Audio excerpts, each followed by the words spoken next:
19 जनवरी को केंद्र सरकार ने एक अहम और बड़ा फैसला लेते हुए देश भर में चलने वाले कोचिंग सेंटरों पर नकेल कसने का काम किया है। सरकार की ओर से प्राइवेट कोचिंग सेंटरों के लिए नई गाइडलाइंस जारी करते हुए आदेश दिया गया है कि अब से 16 साल के कम उम्र के बच्चे कोचिंग नहीं जा सकते। सरकार के इन आदेशों की अवहेलना करने वालों पर 1 लाख रुपए तक का जुर्माना लगाया जा सकता है। इसके अलावा उस कोचिंग सेंटर का रजिस्ट्रेशन भी रद्द हो सकता है।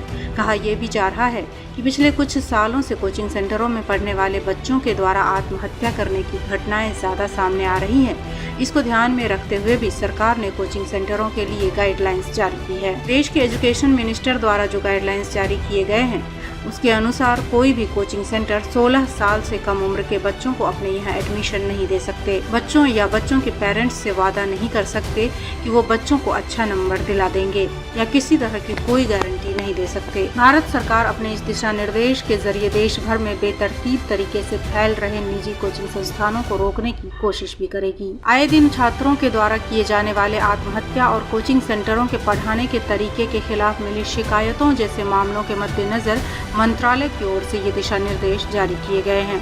इस गाइडलाइंस में कहा गया है कि कोई भी कोचिंग सेंटर ग्रेजुएशन से कम योग्यता वाले टीचरों को नियुक्त नहीं कर सकता। छात्रों का एडमिशन अपने कोचिंग सेंटर में कराने के लिए कोई किसी बच्चे या उसके माता पिता को अच्छे रैंक या अच्छे अंक की गारंटी नहीं दे सकता। 16 से कम उम्र के बच्चों का एडमिशन कोई भी कोचिंग सेंटर अपने यहाँ नहीं कर सकता।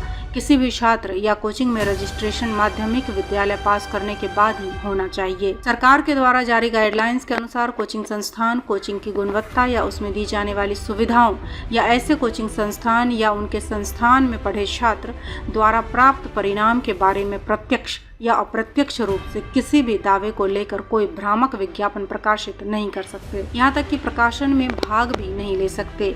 यही नहीं, भारत सरकार ने कोचिंग सेंटरों के लिए ये भी कहा है कि कोचिंग सेंटर किसी शिक्षक या व्यक्ति की सेवाएं नहीं ले सकते जो अनैतिक कदाचार या किसी भी अपराध के लिए दोषी ठहराया गया हो। जो सरकार के इन सारे दिशा निर्देशों का पालन करेगा उसे ही पंजीकृत किया जाएगा। भारत सरकार द्वारा जारी दिशा निर्देशों में आगे कहा गया है कि हर कोचिंग संस्थानों की वेबसाइट होगी जिसमें पढ़ाने वाले टीचरों की योग्यता, पाठ्यक्रम सामग्री, कोर्स पूरा होने की अवधि, हॉस्टल सुविधाएं और फीस का पूरा वितरण होगा। इसके अलावा गाइडलाइंस में ये भी कहा गया है कि विद्यार्थियों पर शैक्षणिक दबाव और टफ कंपटीशन के कारण कोचिंग संस्थानों को उन्हें तनाव से बचाने के लिए कदम उठाने चाहिए और उन पर जरूरत से ज्यादा दबाव डाले बिना कक्षाएं संचालित करनी चाहिए। कोई भी छात्र अगर किसी कारण से बीच में अपना कोर्स छोड़ता है तो उस कोचिंग सेंटर की जिम्मेदारी होगी कि उस छात्र का बकाया पूरा फीस वापस लौटाए। कोचिंग सेंटर के द्वारा फीस की रसीद दी जानी भी आवश्यक होगी।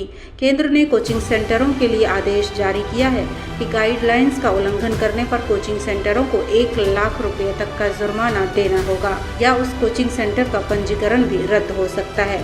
गाइडलाइंस में ये भी कहा गया है कि कोचिंग संस्थान की गतिविधियों की निगरानी के लिए राज्य सरकार जिम्मेदार होंगे।